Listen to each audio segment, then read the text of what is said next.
La nuit a été longue pour les habitants de Bellevue École dans la commune de Dixine. Ils ont été réveillés par les pluies torrentielles qui ont provoqué des inondations. Voici par exemple à quoi ressemble ce salon. Depuis 3 heures du matin, les occupants de cette pièce sont sur le qui-vive.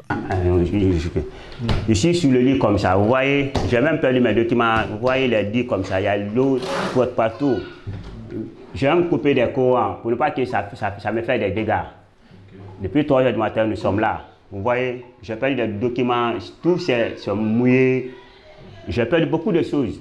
Je ne veux pas du tout. Donc chaque année, c'est ici, c'est ça? Chaque année, c'est comme ça. Chaque année, c'est comme ça. Ces inondations ont provoqué des dégâts matériels importants. Les victimes ne savent plus à quel sens se vouer. Depuis que c'est une belle vie, à Batore, Fotore, depuis que c'est libé, je suis bien canard, je suis bien sodébé. Je suis bien canard, moi, je suis bien malima. Quel fait di mérite en vola bagni. C'est ce que nous avons fait venir. Bien ngase kanarne yema mbar bi de sura bi depuis 3 heures du matin tout motam moya la gisaram wa ba wali fo wali yeso na mo ba ngai kwiniti ye fa metaki mo bar wali mo bar kalaka mo bar wala mo bar kalaki non vraiment et mo mali mo bar toro. Qu'est-ce qui a occasionné ça? Les causes.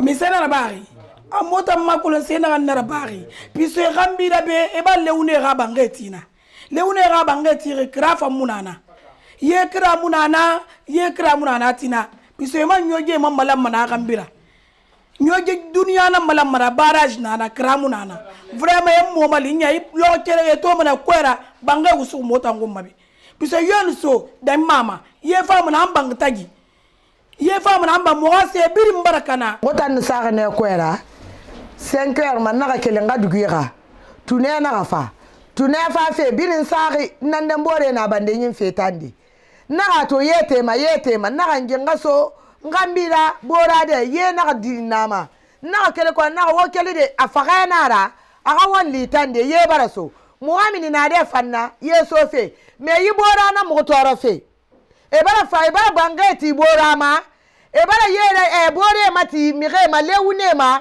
e bara menyi sa bora la maga wali den na ye la maga goro den na e bara na bin mati e bara na mati feu menga sanyera fera mu mali asingemi ka filindemi ka saka endemiki le ibini ye mu ka sara mu wase na ndoriki locataire na munyira se na ne nyira congélateur bara kana be télévision bara kana be mu abange neki hal kwa soto musa masade na mamu mugunyi num magaya num masaya dugi na gara mu mugunyira mu yatir menga sanyira aga fa mu fanga femato. Mais qu'est-ce qui provoque chaque année ces inondations dans le quartier Bellevue École? Cet habitant nous conduit à la source du mal. Cette partie qui était autrefois inoccupée a été vendue à des particuliers qui ont construit des constructions qui bloquent totalement le passage des eaux. C'est ici, là où je suis arrêté, c'est la cause de notre inondation actuellement.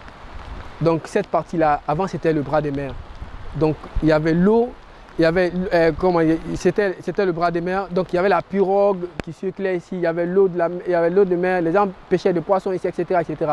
Et c'est cette partie-là que nous sommes aujourd'hui. Vous voyez, il n'y a plus de bola ici, comme on aime le dire. Donc ils ont remblayé. C'est les opérateurs économiques qui ont acheté ce domaine-là. Plusieurs opérateurs économiques, en complicité avec le chef de quartier. C'était membre de le conseil de quartier, le conseil communal et quelques communes de l'État. Donc c'est eux qui ont bradé cette partie de Bellevue École. Est-ce que vous comprenez? Donc c'est la cause principale de notre inondation. C'est la cause principale. Depuis le mois d'avril, nous sommes partis voir le monsieur le maire.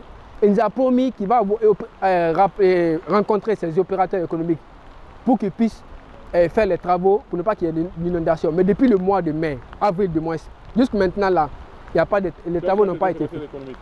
Et ces opérateurs économiques, comme vous pouvez constater derrière moi là-bas, il y a ce qu'on appelle IBS Family, qui est là où il y a le grand magasin là. Juste après, c'est le chef de quartier. Voici le code des chefs de quartier. Le domaine là, c'est pour les chefs de quartier. L'école là, les bars qui sont là-bas, tout ça c'est pour lui. Après là où nous sommes, il y a un autre opérateur économique qui a acheté ici, qui s'appelle Adoman. Derrière, l'autre côté, c'est Sagali. Donc c'est tout. Après, derrière là-bas aussi, c'est Siao. Donc ils sont venus s'accaparer de ce domaine-là, sans penser aux pauvres citoyens que nous sommes. Nous sommes partis voir le maire. Nous avons adressé un courrier au maire. Nous avons dit nous ne sommes pas contre qu'ils achètent ici. Mais nous voulons qu'entre les remblais et les maisons, qu'il y a au moins 5 à 6 mètres. Mais regardez, il n'y a même pas 1 mètre entre les remblais et les maisons. Les fossés qu'ils ont fait, c'est petit. On nous a dit qu'ils vont refaire les fossés. En plus, les personnes qui ont perdu les biens, ils nous ont promis qu'ils vont les dédommager. Mais depuis cela, nous avons le courrier. Nous avons adressé une liste qui se trouve avec le maire et avec le chef de quartier.